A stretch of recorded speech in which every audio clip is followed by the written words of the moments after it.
조희대 대법원장 청문회를 열기로 한 더불어민주당은 연일 사법부에 대해서 압박 수위를 높이고 있습니다. 당 지도부도 사법부 압박에 가세했습니다. 정청래 대표 목소리 들어보시죠.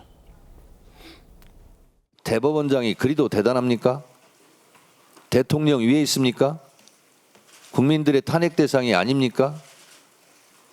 대법원장이 뭐라고 내로남불 적반하장 그 현장을 먼저 보시겠습니다.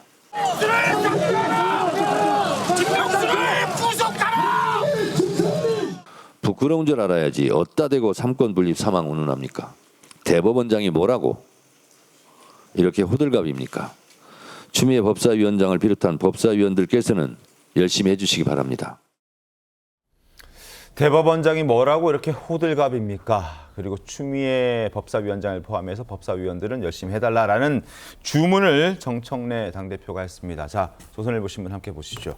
자, 정청래 당대표도 법사위원들에게 힘을 싣기 시작했습니다. 대통령도 갈아치우는데 대법원장이 뭐라고 이렇게 호들갑이냐. 정청래도 조희대 탄핵론에 가세를 했습니다. 자, 법사위원들이 당 지도부 패싱했다라는 논란이 불거졌었는데 그렇지 않다라는 거 보여주려는 듯 더 강성 메시지를 내놓은 겁니다. 정관재 대변인 어떻게 보셨습니까? 대통령도 탄핵이 가능하죠. 그래서 박근혜 전 대통령과 윤석열 전 대통령 두 분이 이 탄핵이 되지 않았습니까? 네. 그래서 파면됐는데 정당한 탄핵이라면 당연히 가능한 거죠. 탄핵 사유가 있고 그것이 국민적 지지를 받고 헌법재판소에서 법리적으로 따져봤을 때도 파면에 이를 정도의 중대한 법률, 헌법 위반이 있었다면 탄핵하는 게 맞습니다. 네. 그런데 지금 조희대 대법원장에 대해서 민주당이 제기하는 탄핵 사유, 그것이 탄핵에 이를 만큼 사유가 되고 있는 겁니까? 그렇지 않고 있기 때문에 민주당도 지금 탄핵 못하고 있는 거 아니에요? 예를 들어서 서영교 의원이나 부승찬 의원이 제기했던 4인 회동설, 그것에 대해서 명확한 근거 제시했다라면 그것을 근거로 민주당이 자신 있게 그 탄핵에 나섰을 겁니다. 네. 사실 그 대법원장에 대한 탄핵은 국회의원 과반만 넘으면 되기 때문에 민주당 단독으로도 탄핵을 할 수 있는 사안임에도 불구하고 지금 하지 못하는 것은 민주당 스스로도 지금의 공세가 정치적인 공세에 불과할 뿐이지 네. 법률적으로 탄핵에 이를 만한 사안은 아니라는 것을 자인하고 있다고 보거든요. 네. 자꾸 이렇게 얘기하는 것들이 저는 아까 뭐 여러 사람들 얘기했지만 민주당이 네. 하여튼 그 민심과 자꾸만 멀어지는 모습을 보이고 있는 것 같습니다. 그렇다고 뭐 국민의힘이 지금 아주 잘하고 있다 이런 평가를 제가 드린 것도 아니에요. 네. 그러나 민주당이 정말 다수의 폭력을 일삼고 있다라는 평가를 되새겨야 하는 시점이 아닌가라는 생각해 봅니다. 알겠습니다. 정청래 당대표 민주당 지도부와 법사위와 이견이 있는 것처럼 보도를 하는 언론들이 있는데 이건 사실 아니다.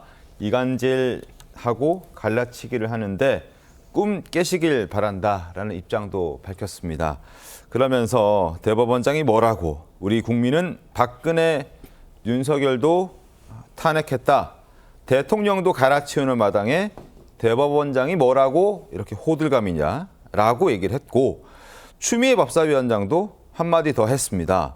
조희대 대법원장이 지난 22일에 세종대왕은 법을 왕권 강화 수단으로 삼지 않았다라고 얘기한 것에 비판의 메시지를 낸 건데 말할 때와 아닐 때를 가리지 못한 대법원장의 망신스러운 말이다.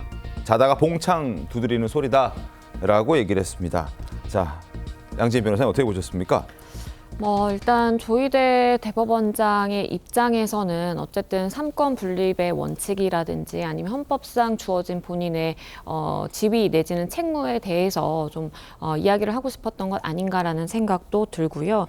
일단 이렇게 대법원장 때리기를 계속하는 이러한 지금 상황이 말씀해 주신 것처럼 법적으로 어떠한 조치를 취하거나 네. 아니면 법적으로 접근해서 이것을 해결하기에는 좀 무리라는 생각이 듭니다. 그렇기 네. 때문에 하나의 좀 정치적인 공세라고 표현을 할 수밖에 없을 것 같다라는 생각이 들고 무엇보다 지금 일반 국민들의 입장에서는 물론 뭐 법원이 그리고 이제 사법부가 국민의 신뢰를 잃었다라는 전제 하에서 민주당의 입장에서는 이 논의를 출발하지만 일각에서는 결국 이재명 대통령에게 불리한 판결을 내놓았기 때문에 이런 일을 당하고 있는 것 아닌가라는 또 시각도 있을 수 있을 것 같아요. 네. 왜냐하면 이 상황을 반대로 뒤집어서 보면 당시에 파기환송심이 아니라 그냥 대법원에서 끝나는 항소심의 판결을 확정하는 만약에 판단을 내렸다라고 한다면 과연 이러한 상황이 초래됐을까라고 생각을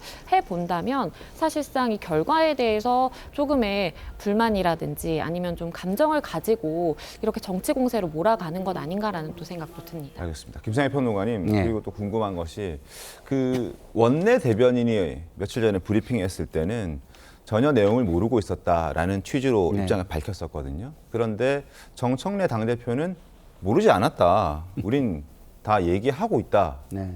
이간질 시킬 생각하지 말아라. 네. 그런 일 없다라고 얘기를 하는 걸 보면 정청래 당대표와 추미애 법사위원장은 서로 소통을 하고 네. 김병기 원내대표는 서로 소통 안 하는 거 아닌가요?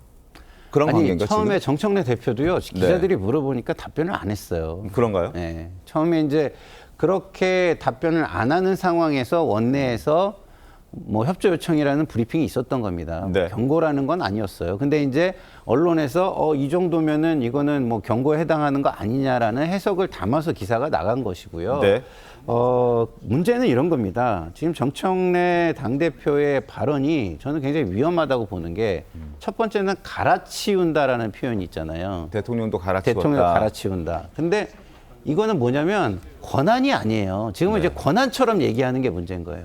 누구를 갈아치운 것은요, 그 행위를 한 주체가 불법이 있었기 때문에 그 책임을 물은 겁니다. 네. 그러니까 책임을 물은 것이지 이게 권한을 가지고 갈아치운 게 아니에요. 그러니까 이거 굉장히 교묘하게 두 개를 지금 묶어놨다는 점에서 굉장히 정치 선동의 성격이 강해질 수 있다는 점, 네. 그리고 사법의 어떤 권위를 흔든다는 점에서 이건 좀 약간 자제되어야 될 언어고요. 두 번째, 이 사법의 권위가 흔들리면 굉장히 위험합니다. 법원이 뭐죠? 우리 사회, 근대 국가의 모든 갈등들의 최종 결론을 내는 곳입니다. 근데 법원의 결론을 최종 결론으로 인정하지 않는 순간 근대 국가의 갈등은요, 한없이 이어지는 거예요. 네. 그러니까 법원이 결론을 냈는데도 난 인정을 못해라고 하면은 그 싸움을 계속해 하는 그런 국가를 우리는 원합니까?